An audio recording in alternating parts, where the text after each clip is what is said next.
যারা ভেবেছিলেন Neymar junior শেষ, তার ক্যারিয়ারের গল্পটা ওখানেই থেমে গেছে, তাদেরকে একটু ভুল প্রমাণ করার সময় চলে এসেছে। ব্রাজিলের এই রাজপুত্র কিন্তু এখনও বিদায় বলেননি। ইনজুরি আর ট্রোলিং।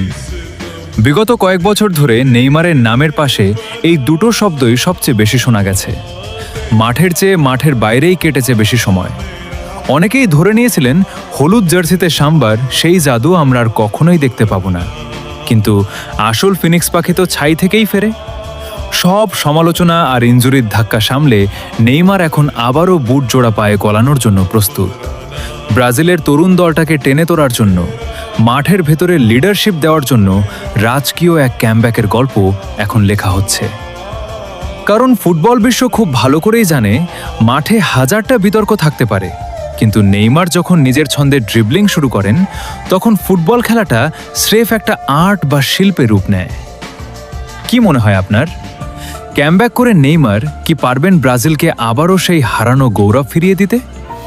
কমেন্টে আপনার মতামত জানান, আর ফুটবল প্রেমী হয়ে থাকলে পেজটি এখনই ফলো করে রাখুন।